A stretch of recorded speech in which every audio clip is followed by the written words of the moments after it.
मान्य सदस्य भीष्मराज आङदम्बेलाई रोस्टम प्रयोग गरेर आफ्नो कुरा छोटकरीमा राख्न समय दिन्छु। अरू मान्य सदस्यहरू बस्नुहोस्। विपक्षी दलका नेता मान्य सदस्य भीष्मराज आङदम्बे।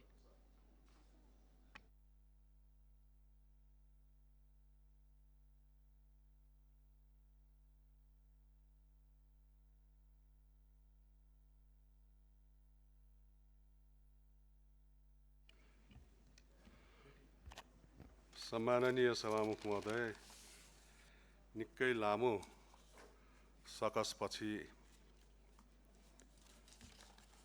रोस्टममा बसेर राष्ट्रिय अस्मितामा व्यक्त गरिएका अत्यन्तै संवेदनशील विषयहरूको विषयमा विचारहरू राख्ने अवसर प्राप्त भएको छ। यो अवसर धेरै अगाडि प्राप्त हुनुपर्दथ्यो, यद्यपि कतिपय नहुनुपर्ने त्रुटिहरू पनि भए र मैले कुरा राख्दै गर्दाखेरि पनि अहिले पनि विपक्षी बेन्चबाट आदरणीय माननीयज्यूहरूले आफ्नो असन्तुष्टिहरू व्यक्त गरिराख्नै भएको छ।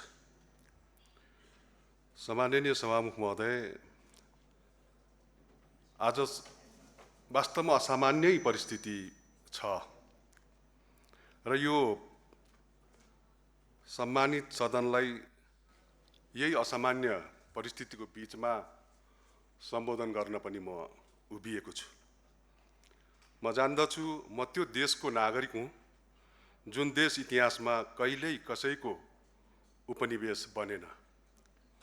म जान्दछु मेरो देश वीर गोर्खालीको देश दुनियाँमा कहिल्यै कसैको सामु पनि झुकेन।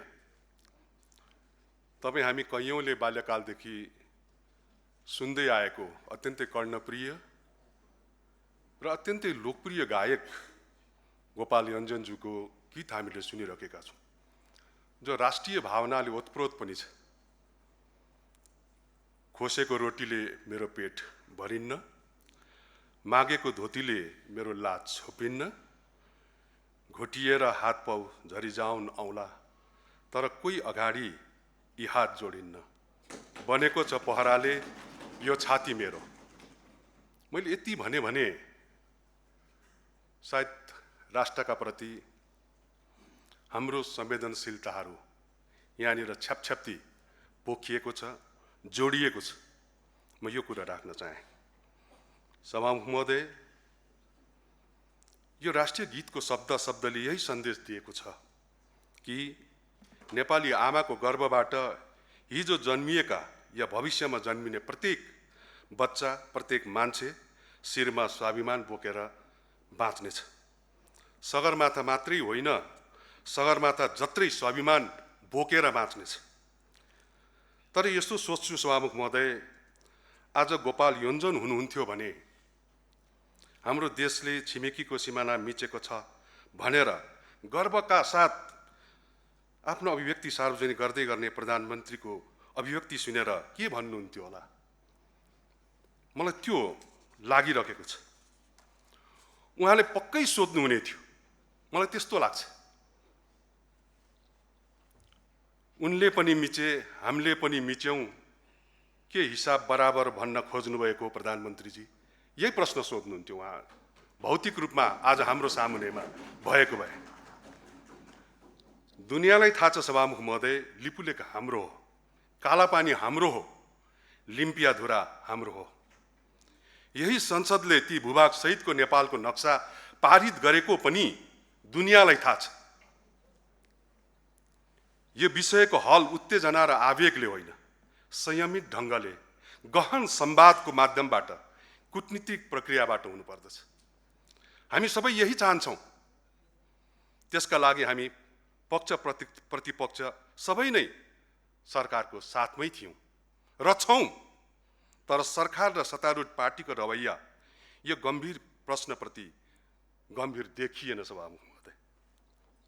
सभामुख महोदय, सरकार अलग कुरा हो, पार्टी अलग हो, मन्त्री प्रधानमन्त्री पद अलग हो, संसद अलग।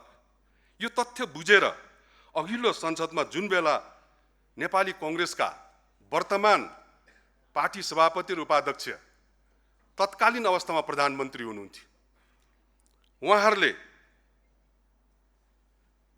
रोस्टममा उभिएर आफ्नै सरकारको पनि कमजोरीहरू केलाउनु भएको थियो। कांग्रेसका सांसदहरू, कांग्रेसकै मन्त्री प्रधानमन्त्रीका विरुद्ध आवश्यक विषयमा प्रश्न उठाउनुहुन्थ्यो, प्रहार गर्नुहुन्थ्यो। त्यसैले दम राखेर भन्न सकियो आजको मितिमा यो रोस्टममा उभिएर कांग्रेस लास र दासको पार्टी होइन, त्यही हिम्मतमा, त्यही नैतिक धरातलमा उभिएर आज हामीहरूले बोल्न सकिरहेका छौँ। सभामुख महोदय, तर आजको मितिमा यो संसदमा प्रश्न गर्ने क्षमताले आत्महत्या गरिरहेको बडा कारुणिक दृश्य मैले यहाँ देखिरहेको छु। सत्ताको कित्ताबाट कोही एकजनाले हिम्मत गर्लान्, मेरो देशले कसको सीमा कहाँ मिचेको छ भनेर प्रश्न गर्लान् भनेको त सभामुख महोदय म आफै लज्जित छु। उल्टै कतिपय संसद मित्रहरू नेपालले भारतको सीमा मिचेको हो भनेर पुष्टि गर्न मैं शब्द प्रयोग गर्न त चाहन्नथे, तर भन्छु त्यति नराम्रो त छैन। न्वारानैदेखिको बल लगाएर दौडिराख्नु भएको छ, नेपालले मिचेको भूमि खोजिराख्नु भएको छ। यो खालको जनताले देख्दाखेरि पनि नरुचाउने खालको हरकत गर्ने मित्रहरूलाई वीर भक्ति थापाको त्यो आत्माले धिक्कारलान् कि हाम्रा छोरा नातिहरूले भोलि कुनै दिन हामी हजुरबा हजुरआमा हुँदै गर्दाखेरि या म यति सुन्दर उमेरहरू देख्छु म यो सदनभित्र, म त्यो उमेर कहिले बुढो नहोस् भन्ने चाहन्छु, कहिले त्यो उमेर बुढो नहोस् भन्ने चाहन्छु। तर प्रकृतिको नियमसँग मेरो सद्भाव र मेरो कामनाले काम दिँदैन, एक न एक दिन त पाएको हुन्छ। तिनै हाम्रा छोरा नातिले हामीलाई फर्केर भक्ति थापाको आत्माले धिकारेको जस्तै प्रश्नहरूको जवाफ नपाउँदाखेरि धिक्कार्छ कि धिक्कार्दैन, यो सोधेर म उसै पनि सत्ता पक्षका माननीय सांसदहरूको मन दुखी भएको होला। त्यो दुखी आत्मालाई थप दुखी बनाउन म चाहन्न। बरु सभामुख महोदय, म यो संसद अब यही विषयमा रुमल लिएर बस्नुहुन्न भन्ने परिपक्व र जिम्मेवार दायित्वतर्फ सबैको बडा नम्रतापूर्वक ध्यान आकर्षण गराउन चाहन्छु। यो वर्षको बजेट उपरको छलफल बाँकी छ सभामुख महोदय। नेपाली जनताका अन्य कैयौं जीवन्त मुद्दामा छलफल गर्नु छ हामीहरूले। प्रधानमन्त्रीजीलाई संसद नचाहिएला प्रधानमन्त्रीजीलाई, तर प्रतिपक्षलाई संसद चाहिएको छ।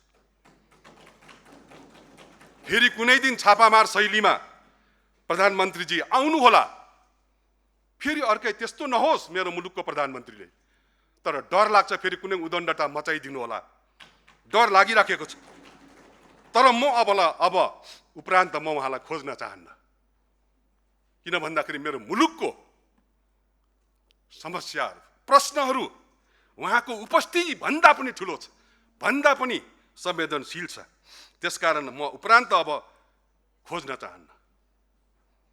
तर प्रधानमन्त्रीले बोलेकै कुरामा मात्रै अल्मलिएर गरिमामय संसदको अमूल्य समय खेर फाल्नु हुन्न भन्ने जिम्मेवारी बोध गर्ने कार्यमा कमजोरी गर्न पनि म चाहन्न। नेपालले पनि भारतको सीमा मिचेको छ भन्ने प्रधानमन्त्रीको अभिव्यक्ति गैर जिम्मेवारीपूर्ण थियो। यसलाई जतिसुकै रफू गरे पनि, जतिसुकै शब्द विशेषणहरू थपे पनि उहाँले भनेको यही हो, दुनियाँले सुनेको यही हो, वर्तमान र आउने पुस्ताहरूले घरिघरि देखिराख्ने कुरो यही हो, सुनिराख्ने कुरो यही हो। त्यो अभिव्यक्ति आपत्तिजनक थियो, लज्जास्पद थियो। तर यदि हाम्रो संसदमा लगातार, म एउटा अन्दाज मात्रै गर्न चाहन्छु सभामुख महोदय, यो हाम्रो संसदमा लगातार 5 दिनसम्म 5 जना अन्तर्राष्ट्रिय पर्यवेक्षकहरू राखेर छलफल गरिएको भए मेरो अन्दाज हो, 5 मिनेटपछि ती अन्तर्राष्ट्रिय पर्यवेक्षकहरूले दिने निष्कर्षमा उहाँहरूले के लेख्ने रहेछन् त मैले कल्पना गरेँ।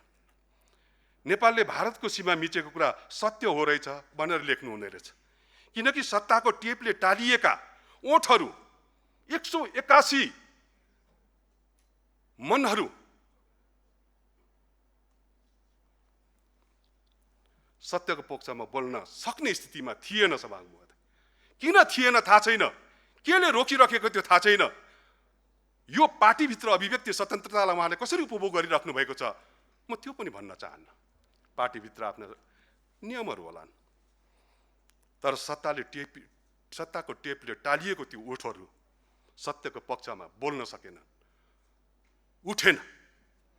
सबै संसद बोल्ने हो भने ती विदेशी पर्यवेक्षकहरूले लेख्नेछन्। नेपालको संसदको बहुमत सांसदले स्वीकारेका छन् नेपालले भारतको सीमा मिचेकै हो, किनभने 181 वटा हातहरूले गडगडाट ताली बजाएर समर्थन जनाएर राति निन्द्रा लाग्यो कि लागेन म त्यो सोध्न चाहन्न। खाना खानु हो कि भएन म त्यो सोध्न चाहन्न।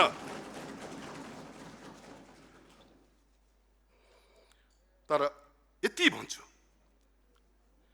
त्यो बहुमत संसदले स्वीकारेका गडगड तालीले समर्थन जनाएको त्यो कुरो के थियो भन्दाखेरि नेपालले भारतको सीमा मिचेकै हो। किनकि मिचेको होइन भन्ने संख्या त संसदमा अल्पमतमा छ सभामुख महोदय। बहुमत संसदले त्यो स्वीकारेको लज्जास्पद दृश्य, साँच्चै नै लज्जास्पद दृश्य थियो त्यो। झलजति सम्झिन्छु सभामुख महोदय। म त्यो दिन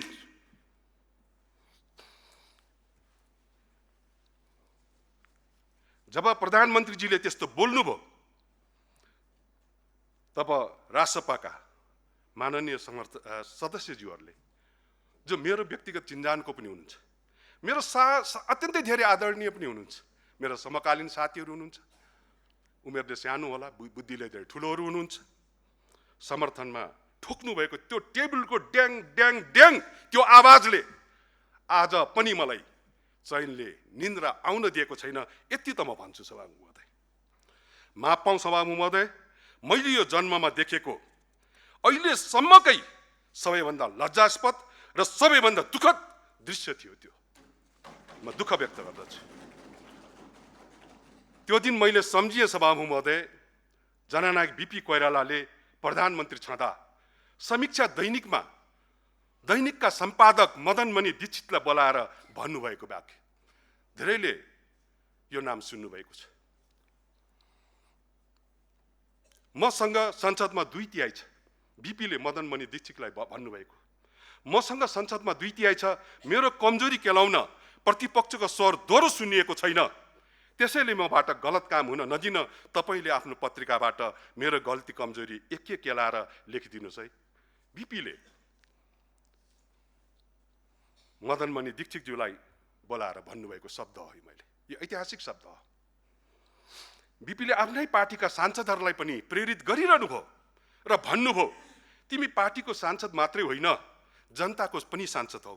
तिमीले अन्तर्आत्माको आवाज सुन्न र जीवन्त आवाज उठाउन बन्द गरेको दिन बुझ्नु, तिमीसँग सास फेरिरहेको तर निर्जीव शरीर मात्र बाँकी छ, अरू केही बाँकी छैन।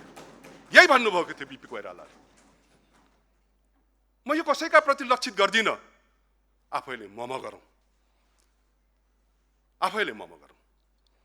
तर सभामुख महोदय, आजको संसदमा को निर्जीव छन्, को सजीव छन्, किताकाटको बाटोमा म जान पनि चाहन्न।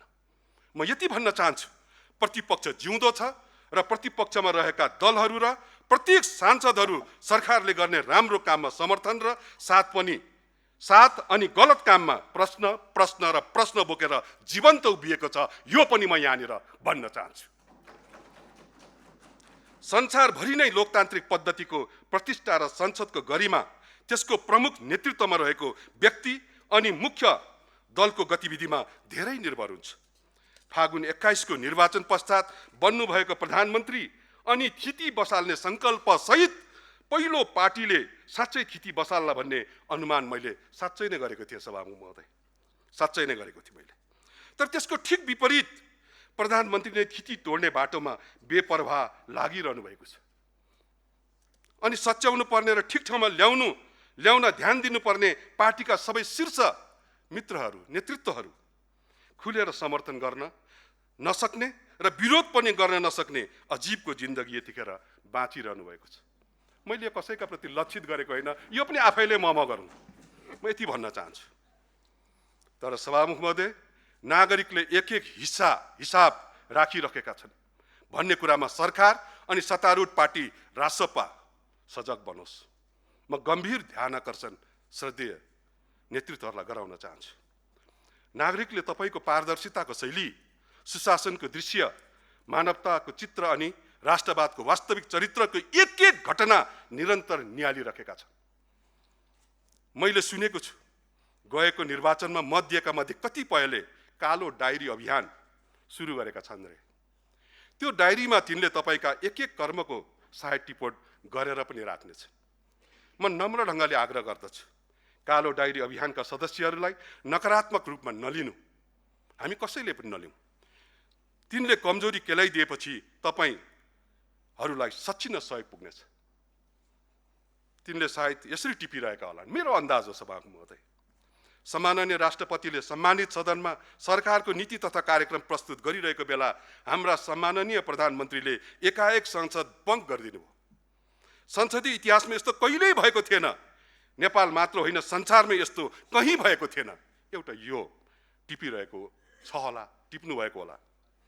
तिनको डायरीको टिपोटमा यो पनि होला, प्रधानमन्त्रीलाई सरकारका एक कर्मचारीले व्यक्तिगत सम्बन्धका कारण म्यासेज पठाए बापत तिनलाई कुनै पक्राउ पूर्जी बेगर घरबाट उठाइयो अनि प्रधानमन्त्रीले पुरानै फु शैलीमा फेरि लेख्न भ्याउनुभयो। तिनै र त्यस्ता सबै कर्मचारीको हुर्मत लिने खालको स्ट्याटस, यो पनि त्यो कालो डायरीमा लेखिएको होला। डायरीमा यो पनि लेख्दै होलान्, टिभीमा कार्यक्रम चलाउँदा राष्ट्रवादको प्रश्नमा बाघ बनेर गर्जिने कोही मित्र, म नाम लिन चाहन्न, अहिले म्याउ नगरी फर्किनु भयो। कालो डायरीमा यो पनि होला। सुशासनको नारा दिएर चुनाव जित्ने तर संसदलाई भ्रष्टाचारको मुद्दा लागे निलम्बन नहुने गरी संसदको नियमावली बनाउने, यो पनि लेख्नु भएको होला, लेखिरहनु भएको होला। सुशासनको प्रश्नमा यो पनि पक्कै लेख्नु भएको होला कालो डायरीमा। छानबिन आयोगका नाममा छलछाम आयोग बनाउने, तब प्रतिवेदन पढ्नै परेन, दोषविहीन करार, आफै झाँक्री, फेरि आफै पुरस्कृत हुने, यो पनि लेखिराख्नु भएको होला। हिजो प्रश्न गर्दा मन्त्रीको बारे प्रश्न उठ्दा सबै आगो, आज अर्थमन्त्रीको बारे गम्भीर प्रश्न उठ्यो, सबै बरफ किन? किन सबै बरफ? त्यो डायरीमा यो पनि टिप्पण परेकै होला। डायरीमा टिप्नेहरूले इन्द्रबहादुर राईको नाम पनि टिपेका होलान्। म सभामुख महोदय मार्फत सोध्न चाहन्छु प्रधानमन्त्रीजीलाई, के तपाईँ इन्द्रबहादुर राईलाई चिन्नुहुन्छ? सायद चिन्नुहुन्न। बल्खुमा जसले टहरा भत्काइन लागेको देखेर यो दुनियाँबाट आफैसँग बिदा मागे अनि बिदा लिए, तिनै हुन् इन्द्रबहादुर राई। सम्माननीय सभामुख महोदय, दुनियाँभर संसदमा राष्ट्रिय अध्यक्षले सरकारको नीति तथा कार्यक्रम पढ्ने परम्परा छ र त्यो नीति तथा कार्यक्रम राष्ट्रपतिले नभएर प्रधानमन्त्रीको नेतृत्वमा रहेको क्याबिनेटले तयार गरेको हुन्छ। आफ्नै सरकारले तयार गरेको देशको वार्षिक कार्यतालिका, वार्षिक कार्यनीतिका प्रति प्रधानमन्त्री स्वयंले बैठक बीचबाट निस्किएर अविश्वास प्रकट गरेको दुनियाँकै संसदको पहिलो यो घटना थियो। यो घटना संसदीय मर्यादा विपरीत मात्र होइन, सम्माननीय राष्ट्रपति प्रति राख्नुपर्ने सम्मानको विपरीत मात्रै होइन, अस्ति फागुन 21मा घाममा लाम लागेर भोट दिने प्रत्येक मतदाताको पनि अपमान थियो। यसको पनि समयले जवाफ माग्ला, किनकि यो संसद कसैले टीका लगाइदिएर बनेको होइन। यहाँ बसेका प्रत्येक सांसद जसरी प्रधानमन्त्री मतदाताको मतबाट चुनिएर यहाँ पुग्नुभयो त्यसरी नै पुगेका हुन्। सत्तारूढ सांसदहरू पनि दास र प्रथाकालीन साङ्लामा बेरिएका निरीह जीव होइनन्, न दास हुन् न लास हुन्। प्रत्येक सांसद सार्वभौम अधिकार सम्पन्न नेपाली जनताका सार्वभौम प्रतिनिधिहरू हुन्। तर प्रधानमन्त्रीजीले यो प्रत्येकको स्वाभिमानलाई एकदमै हलुकासँग लिनुभयो। यसो गरेर उहाँले सांसद र नेपाली जनताको अपमान गर्नुभएको छ। यो मेरो ठराइ पनि हो सभामुख महोदय। सम्माननीय सभामुख महोदय, हाम्रो संसदीय नियमावलीले विशेष गरी 3 अवस्थामा प्रधानमन्त्रीको अनिवार्य उपस्थिति र प्रत्यक्ष जवाबदेहिताको अपेक्षा गर्छ। सरकारको नीति तथा कार्यक्रमको छलफलमा, प्रधानमन्त्री र उनको मातहतको मन्त्रालयसँग जोडिएको विषयको छलफलमा र सदनमा सांसदहरूसँग प्रधानमन्त्रीको प्रश्नोत्तरमा। यही जेठ 17 गते बैठकमा छापामार शैलीमा सदनमा उपस्थित भएर ऱ्याप शैलीमा प्रधानमन्त्रीले जे बोल्नुभयो, यद्यपि म उहाँको जुन ऱ्यापर एउटा छवि छ, म त्यसको प्रशंसक पनि हो। उहाँको ऱ्यापका प्रति मेरो सम्मान पनि छ। बोल्न दे सरकार भनेर बोल्नु अहिले पनि याद आउँछ मलाई, मनपर्छ मलाई। यहाँ आएर बोल्नुभयो, प्रधानमन्त्रीले जे बोल्नुभयो त्यसले प्रधानमन्त्रीको पदको गरिमा ध्वस्त बनाएको उहाँले भ्यौ पाउनु भएन। एउटा मञ्चमा उभिएर ऱ्याप गीत गाउनु र यहाँ बसेर मेरो प्रधानमन्त्रीले थाहै पाएन भन्न पनि मेरो मनले दिँदैन, तर त्यस्तै खालको अभिव्यक्ति दिनुभयो र उहाँको गरिमा ध्वस्त भएको भ्यौ पनि उहाँले पाउनु भएन। संसदको रोस्टम ऱ्याप ब्याटलको स्टेज थिएन र होइन भन्ने अलिकति पनि हेक्का उहाँले राख्नु भएन। सम्माननीय सभामुख महोदय, बेलायतबाट सुरु भएको संसदीय परम्परालाई दक्षिण एसियामा गरिमापूर्वक प्रतिष्ठित गराउनमा दुई राजनेताको विशिष्ट भूमिका छ। भारतका प्रथम प्रधानमन्त्री जवाहरलाल नेहरू र नेपालका प्रथम जननिर्वाचित प्रधानमन्त्री बीपी कोइराला, यी दुवै नेताले नियमावलीले प्रधानमन्त्रीको अनिवार्य उपस्थिति अपेक्षा गरेको बेला मात्र होइन, सदनमा हुने सबै छलफलमा उपस्थित भएर संसदको गरिमा र महत्त्वलाई बढाउनु भएको थियो। तर जेठ 17 गते सदनमा प्रधानमन्त्रीको उपस्थिति र भूमिका उहाँको एकलौटी र एकतर्फी चयन र छनौटको विषय थियो। उहाँले प्रश्न लिन्छु भनेपछि हामीले प्रश्न सोधेका थियौँ, तर हाम्रो अपेक्षा यति थियो र हो कि प्रधानमन्त्रीको संसदमा उपस्थिति सारगर्भित हुनुपर्छ, तर त्यो दिन त्यस्तो भएन। उहाँ अचानक आउनुभयो, अचानक बोल्नुभयो अनि दाबी नै गर्नुभयो नेपालले पनि भारतको सीमा मिचेको छ। हामीले त हाम्रा सम्मानित प्रधानमन्त्रीको टङ स्लिप भएको होला भन्ठानेका थियौँ, तर जे होस् संसदको रेकर्डमा रहिसकेको त्यसका बारेमा प्रधानमन्त्रीले संसदमा पुनः उभिएर सफाई दिनुपर्छ, प्रश्न पार्नुपर्छ भन्ने हाम्रो अडान हो। संसदमा आएर त्यो कुरालाई फिर्ता लिनुहोस्, हाम्रो माग वा अडान जे भन्नुहोस्, हामीले खोजेको त्यति मात्रै हो। सम्माननीय सभामुख महोदय, 2076 को संसदमा तत्कालीन प्रधानमन्त्री श्रद्धेय केपी ओलीले प्रतिपक्षले उठाएको सवाललाई निम्छरो शब्द प्रयोग गरेर अपेक्षा गर्दा तत्कालीन सभामुखद्वारा प्रतिपक्षी सांसदको न्यायपति अनुरूप निम्छरो शब्दलाई रेकर्डबाट हटाउन रुलिङ गर्नुभएको थियो र संसदको रेकर्डबाट हटेको पनि थियो।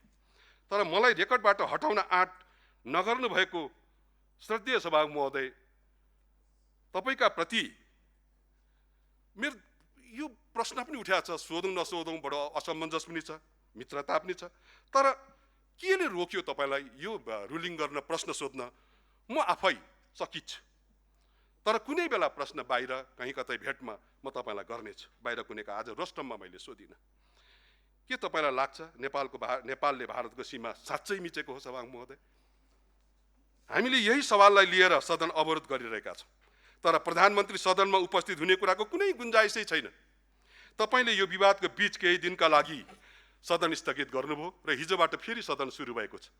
तर सदन सुचारू गर्ने बारेमा जुन तदारिकता देखिनु पर्ने थियो, सत्ता पक्ष र प्रतिपक्षको बीचमा सभामुखज्यू र संसदीय दल प्रमुख सचेतक र सचेतकको बीचमा देखिनु पर्ने जुन सौहार्दता थियो, सुचारण गर्ने बेलामा तदारुकता थियो, त्यो देखिएन।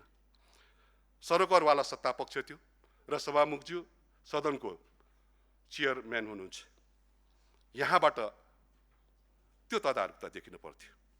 सम्माननीय सभामुखज्यू, यसबीचमा सबैभन्दा उद्वेग लाग्दो कुरा के भने भारत भ्रमणमा जानुभएको राष्ट्रपाका सभापतिजी नेपाल फर्केर आउनुभयो।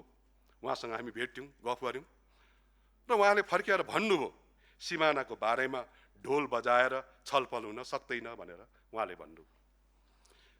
ठिक छ, उहाँले भन्नुभयो हो ढोल बजाएर हुन्न, तर दिल्लीमा छँदा सिमानाको स अनि कालो पानीको क पनि उच्चारण नगरी किन फर्किनु? हामीलाई पनि थाहा छ यो ढोल बजाएर गरिने कुरा होइन, यसका आफ्नै संवेदनशील मर्यादाहरू छन्, यसका मापदण्डहरू होलान्। तर यही कुरा दिल्लीमा हुँदा त्यो उच्च स्तरीय भेटघाटमा जो नेपाली राजनेताले कल्पना मात्रै गर्न सक्छ, त्यो खालको उपलब्धि भेटघाट हुँदै गर्दाखेरि किन त्यो उच्चारण भएन? सिमानाको स किन डराउनु भयो? कर्णालीको क उच्चारण गर्न किन डराउनु भयो? परराष्ट्र मन्त्री भारत भ्रमणमा आउनुभयो। उहाँले प्रधानमन्त्रीले बोलेको विषयमा प्रतिपक्षले उठाएको सन्दर्भमाथि टिप्पणी गर्नुभयो। मैले श्रद्धेय राष्ट्रसभाका सभापतिज्यूसँग सर्वदलीय बैठकमा पनि बोलेको थिएँ। मेरो सार्वभौम संसदमा उभिएर सार्वभौम मुलुकको मेरो प्रधानमन्त्रीले रोस्टमबाट बोलेका कुराहरूको जवाफ यहीँ दिनु पर्थ्यो, यही खोज्नु पर्थ्यो। तर उहाँकै मन्त्री परिषदको एकजना सदस्यले इन्डियाको भूमिमा, भारतको भूमिमा गएर उहाँको कुरालाई खण्डन किन गर्नु पर्यो भनेर मैले सोधेको थिएँ सभापति महोदय। टिप्पणी गर्नुभयो। उहाँले प्रधानमन्त्रीले बोलेको विषयमा त्यहाँ गएर टिप्पणी गर्नुभयो।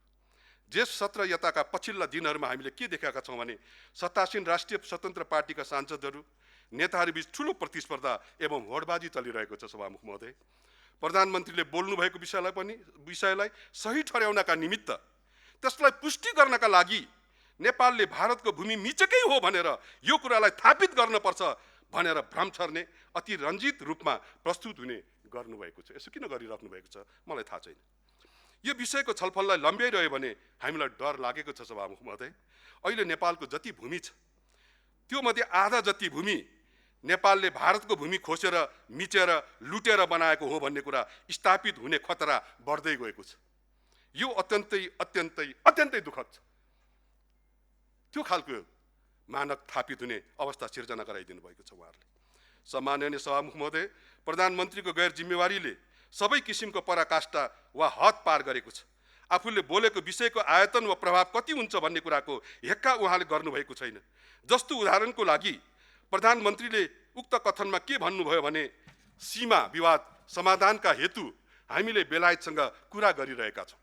यो ब्रिटिस इन्डियाले छाडेर गएको समस्या हो, त्यसकारण यसमा इङ्ल्यान्डले सरोकार राख्नुपर्छ।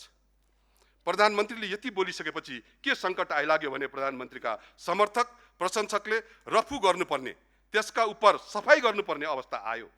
त्यो गर्नका लागि परराष्ट्र मन्त्रालयले, परराष्ट्र मन्त्रीले, शीघ्र राज्य संयन्त्रले हामीले बेलायतसँग नक्सा मागेका छौँ भनेर भन्नुभयो। त्यो नक्सा पनि कुनै दिन यहाँले देखाउनु होला।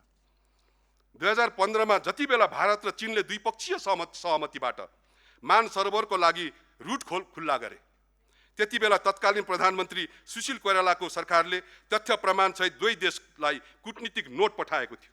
कसरी त्यो भूमि हाम्रो हो, नेपालको हो भनेर। अहिले हाम्रा प्रधानमन्त्री बालेन शाहले गरेको बचकना तर्कले गर्दा प्रधानमन्त्रीले ठिक ठहराउनका लागि हामीले बेलायतसँग नक्साको पहुँच खोजिरहेको तर्क गरिरहेका छौँ। यो सबै कुराले हामीले के सजिलो बनाइरहेका छौँ भने भोलि भारतसँग सीमा वार्तामा बस्दा भारतीय पक्षले सन्तोषपूर्वक भन्न सक्ने भयो नेपालको प्रधानमन्त्री सीमा सम्बन्धी अति सामान्य कुराको पनि जानकार छैनन्, उनलाई क्रस बोर्डर अकुपेसन र ल्यान्ड इन्क्रोचमेन्टका बीचका अन्तर समेत थाहा छैन। नेपालले आफ्नो सीमाबारे दाबी गर्दा प्रस्तुत गरेका जति पनि ऐतिहासिक दलिल र प्रमाणहरू छन्, ती दलिल र प्रमाणहरू बिना आधार पेश गरेको रहेछ भन्ने पुष्टि हुने अवस्था आउने भयो।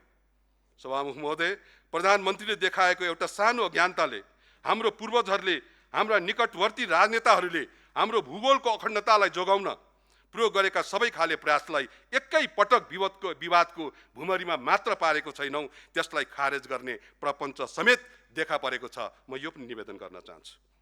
मेरो कुरा टुङ्गिनै लागेको छ सभामुख महोदय। सम्माननीय सभामुख महोदय, यस्तो परिस्थितिमा प्रमुख प्रतिपक्षको रूपमा हामी के निष्कर्षमा पुगेका छौँ भने प्रधानमन्त्रीले गरेको यो खालको बचकाना क्रियाकलापलाई बचाउनका लागि प्रत्येक दिन थप नयाँ कुतर्कहरू र यसको अनन्त श्रृङ्खला जारी हुने खतरा बढेको छ। हामीले राष्ट्रिय प्रतिष्ठालाई लोकलाजको विषयबाट जोगाउन पनि यो अवस्थालाई तत्काल रोक्न चाहन्छौँ। प्रधानमन्त्रीले जग्गा भन्नुभएको, भूमि भन्नुभएको होइन, कसैले यो तर्क गरिराख्नु भएको छ, कसैले त्यो तर्क गरेका छन्। कुतर्कको साँच्चै भन्ने हो भने बाढी जस्तै चलेको छ। सभामुख महोदय, सरकारी पक्षले विशेष गरी परराष्ट्र मन्त्री र राष्ट्रसभाका श्रद्धेय सभापतिजीले समेत भारतबाट प्रकाशित हुने पत्रिका हिन्दुस्तान टाइम्समा हामीसँग विगतको ब्यागेज छैन भनेर बारम्बार दोहोऱ्याउनु भएको छ। यसको अर्थ के हो सभामुख महोदय? तपाईँ मार्फत म श्रद्धेय शाहज्यूलाई म सोध्न चाहन्छु, यसबारे उहाँहरूले प्रश्न पार्नुपर्छ। राजनीतिक शास्त्रमा एउटा देश बन्नका लागि, राष्ट्र बन्नका लागि चारवटा कुरा आवश्यक मानिन्छ सभामुख महोदय। एक, भूगोल, जनसङ्ख्या, सरकार र सार्वभौम सत्ता। चैत्र 13 गते राष्ट्रसभाको सरकार बनेपछि के यी चारैवटा कुरा फेरिएका हुन्? भूगोल, जनसङ्ख्या र सार्वभौम सत्ता पूर्ववत नै कायम छ। फेरिएको एउटा सरकार मात्र हो, बाँकी कुरा त जिउँका त्यौँ छन्। हिजो कुनै बेला अन्य पार्टीका श्रद्धेय साथीहरूलाई पनि पहिलो पटक सरकारको नेतृत्व गर्दा यस्तै भ्रम परेको थियो। आज त्यो भ्रमले राष्ट्रसभाका साथीहरूलाई खर्लप्पै निलेको अनुभूति मलाई भइरहेको छ। सभामुख महोदय, सम्माननीय सभामुख महोदय, दुई देशको बीचको सम्बन्धका विषयमा कुनै एउटा राजनीतिक दलले सरकार फेरिन साथ त्यसको दर्शन सिद्धान्त अनुसार विदेश नीतिमा केही आंशिक बदलाव हुनु सक्छ, आंशिक बदलाव हुन सक्छ, त्यो कुनै अन्यथा होइन। तर हामीले आज ऐतिहासिक यथार्थ र राजनीतिक शास्त्रमा स्थापित देश बीचको सम्बन्धका सार्वजनीन तथ्यहरूको उपेक्षा गरेर कसलाई सजिलो बनाइराखेका छौँ। उदाहरणको लागि हामीले राज संस्थात्मक व्यवस्थालाई फ्यालेर गणतान्त्रिक व्यवस्था लिएर आएका हौँ। तर त्यसको मतलब हामीले पृथ्वीनारायण शाहले देशको एकीकरणको नेतृत्व गरेको कुरालाई तोडमोड गर्न सक्दैनौँ। हामीले त्यो तथ्यलाई चाहेर पनि मेट्न वा नयाँ बनाउन सक्दैनौँ। नेपाली कांग्रेस पार्टीले 2033 सालमा राष्ट्रिय मेलमिलापको नीति प्रवर्तन गर्दा हाम्रा श्रद्धेय संस्थापक नेता नेपाली लोकतन्त्रका आदिपुरुष बीपी कोइरालाले भूज राजनीतिक खिचतानीले भूगोलको आधारमा साना देशहरूको सार्वभौम सत्ता मात्र नभएर तिनीहरूको अस्तित्व नै खतरामा परेको बेला आफ्नो ज्यानलाई हत्केलामा राखेर नेपाल फर्किएको कुरा म सम्मानित सदनमा श्रद्धेय सभापतिज्यू मार्फत स्मरण गराउन चाहन्छु। जब नेपालको अखण्डता, सार्वभौम सत्ता, राष्ट्रिय एकता खतरामा परेको छ, त्यति बेला नेपाली कांग्रेसले कहिल्यै पनि पक्ष विपक्ष हेरेको छैन, को सत्तामा छ भनेको छैन। त्यस्तो राष्ट्रिय सङ्कटको बेला नेपाली कांग्रेसको अर्जुन दृष्टि जहिले पनि राष्ट्रिय स्वाभिमान र राष्ट्रिय एकताको सुदृढ गर्ने बारेमा केन्द्रित भएको कुरा पनि म निवेदन गर्न चाहन्छु। हामीले अहिलेको चुच्चे नक्सा जारी गर्ने बेलामा नेकपा एमालेका श्रद्धेय नेता केपी ओली प्रधानमन्त्री हुनुहुन्थ्यो। यो पहिलो गणतान्त्रिक संसदको कुरा थियो। सभामुख महोदय, हामीले त्यस बेला त्यसको लाभ एमालेलाई हुन्छ वा श्रद्धेय ओलीजीलाई फाइदा हुन्छ भनेर हामीले हेरेनौँ। त्यो सुविधा थियो, हेर्न सक्ने सुविधा। किन भन्दाखेरि कांग्रेसले राष्ट्रियताको विषयमा कहिले पनि सानातिना झिना मसिना कुरामा अल्झिएर समय बर्बाद गरेन। सम्माननीय सभामुख महोदय, आज यो संवेदनशील विषयमा कतिपय साथीहरूको प्रधानमन्त्रीजीको राजीनामा माग्नुपर्छ, सरकारलाई अप्ठ्यारो पार्नुपर्छ भन्ने खालको हामी भित्रै पनि, मेरै पार्टीभित्र पनि, म अरू साथीहरूलाई भन्न चाहन्न, मेरै पार्टीभित्र यही बेलामा चाहिँ नै अलिक दरै गरी पेल्नुपर्छ भन्ने खालको विचारहरू सल्लाहहरू नआएको होइन, आएका थिए। तर अहिले हामीहरू ती सबै कुराहरूलाई नसोचेर हामीले अहिले प्रधानमन्त्रीको राजीनामा मागिराखेका छैनौँ।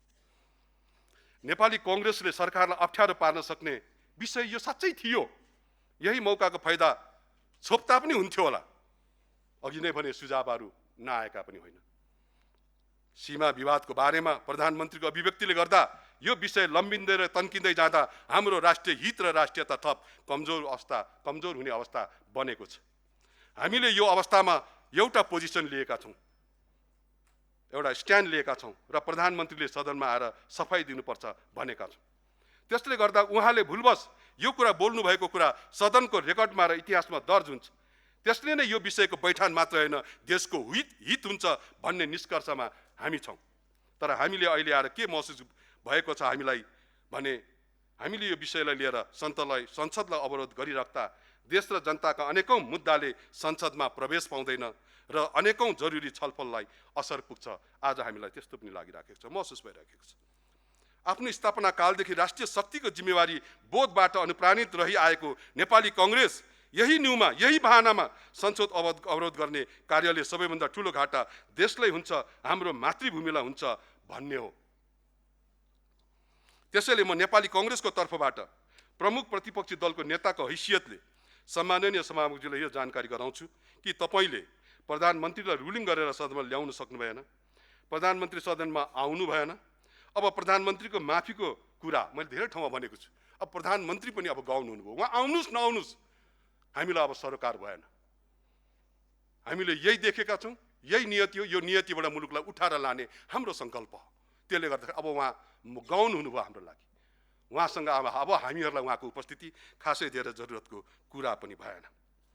किनभने प्रधानमन्त्रीले अब संसदमा माफी होइन, यो माफी देश र जनतासँग माग्नुपर्छ। म यो सदनबाट भन्न चाहन्छु। सम्माननीय प्रधानमन्त्रीलाई लागेको होला मैले संसदको उपेक्षा गर्न सक्छु, जुन उहाँले गरिराख्नु भएको पनि छ, तर इतिहासका प्रतिको जवाबदेहिताबाट उहाँ अनन्त कालसम्म भाग्न सक्नुहुन्न। यो पनि हेक्कामा रहोस्, म यही संसदको रोस्टमबाट म भन्न चाहन्छु। सम्माननीय सभामुख महोदय, प्रतिपक्षको रूपमा हामीलाई यति विश्वास छ कि जुन देश र जनताले उहाँलाई प्रधानमन्त्री बनायो, त्यो कुर्सीमा आसीन गराए, तिनले प्रधानमन्त्रीका एक एक यी सबै पछिल्लो चोटिका मनै दुख्ने कुकृत्यहरूको हिसाब पनि राख्नेछन्। जनताको कालो डायरीको प्रसङ्ग अघि नै मैले भनिसकेको छु। तर आजको मितिमा प्रधानमन्त्री गैर जिम्मेवार बन्नुभयो भनेर प्रतिपक्ष गैर जिम्मेवार बन्न सक्दैन। हामी संसदको रेकर्डमा यो कुरा दर्ज गर्न चाहन्छौँ। प्रधानमन्त्रीले जेठ 17 गते सदनमा बोलेको कुरा घोर निन्दनीय र आपत्तिजनक छ। त्यो अभिव्यक्तिको हामी भत्सना गर्दछौँ। यो विषय हामी सदनमा निरन्तर उठाइराख्नेछौँ र जनताका बीचमा पनि निरन्तर लिएर जानेछौँ। तर यही बहानामा राष्ट्रपालले वा प्रधानमन्त्रीले उहाँहरूकै टिमले राष्ट्रको थप बेइज्जत गर्ने कुरा हामी हुन दिँदैनौँ। हामीलाई त्यो कुरा सह्य हुँदैन। हामी त्यसलाई तत्काल रोक्न चाहन्छौँ। अत यो प्रकरणमा संसद अवरुद्ध गरिआएकोमा प्रधानमन्त्रीको गैर जिम्मेदारीको कुनै ओखती तत्कालको लागि नदेखिएकोले त्यो नीति बदलेको कुरा पनि सम्माननीय सभामुख मार्फत म जानकारी गराउन चाहन्छु। सभामुख महोदय, मेरो कुरा टुङ्ग्याउँदै गर्दा, अब यो चाहिँ साँच्चै टुङ्ग्याएको सभामुख महोदय, मेरो कुरा टुङ्ग्याउँदै गर्दाखेरि यो चोटिको संसदमा केही रमाइला झाँकीहरू पनि देखियो। सामान्यतया संसद सत्ता पक्ष र प्रतिपक्षको बीचमा विषयवस्तुहरूमा छलफलमा वाद विवाद हुन्छ, दन्त बजानहरू हुन्छ, चर्काचर्की हुन्छ, उठाउठ हुन्छ। तर यो चोटिको संसद बिल्कुलै फरक शैलीमा सत्ता पक्ष अत्यन्त शान्ति। अब यो उदाहरण दिउँमा त अलिक नराम्रो हुन्छ कि जस्तो डर पनि लागेको छ। सभाजी फेरि हामीलाई तुरुन्तै रुलिङ गरिदिइहाल्नुहुन्छ। तै पनि भन्छु, त्यो उदाहरणै दिन सकिन्छ। मुर्दा शान्ति भन्छ नि, भिड त धेरै छ तर शान्त।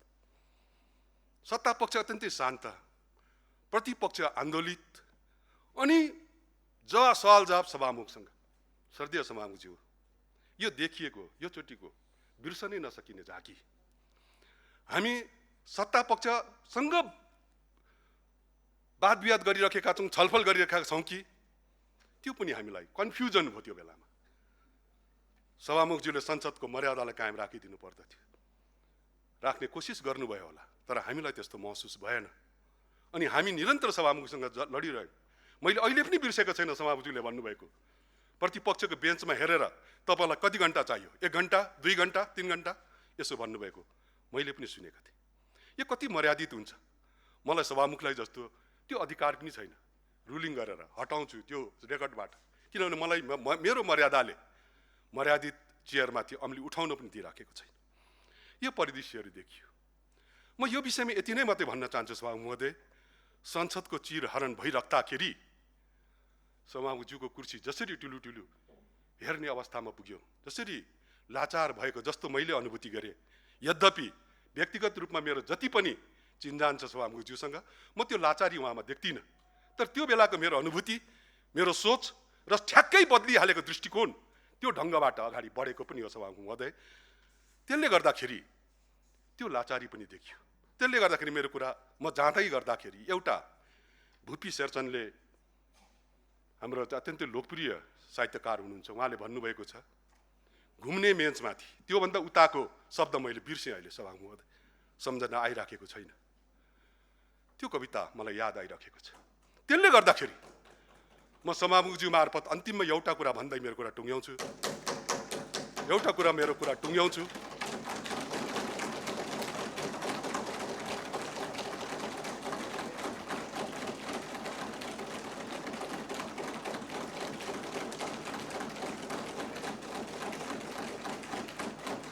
म यही कुरा राखेर अन्तिममा मेरो कुरा टुङ्ग्याउन चाहन्छु सभामुख महोदय। म सभामुखज्यू मार्फत धादिङको कुनै निर्वाचन क्षेत्रबाट निर्वाचित हुनुभएको मेरा मित्र स्वर्गीय डिपी अर्याललाई म सोध्न चाहन्छु। स्वर्गीय सभामुखज्यू मार्फत धादिङको कुनै क्षेत्रबाट अत्यन्तै लोकप्रिय मत लिएर जितेर आउनुभएको मेरा मित्र माननीय सांसद डिपी अर्यालज्यूलाई म सोध्न चाहन्छु। म एउटा कुरा भन्न चाहन्छु, बडो हतलाग्दो छ, राम्रो छ। मैले हिँड्ने बाटोमा यति धेरै काँडाहरू पनि नछरिदिनुस्, यति धेरै काँडाहरू पनि नरोपिदिनुस्। के थाहा भोलि त्यही बाटो भएर तपाईँ स्वयं मलाई भेट्न पनि आउनुपर्ने हुन्छ। यति नै कुरा राखेँ मैले सभामुख महोदय। धन्यवाद। जय नेपाल।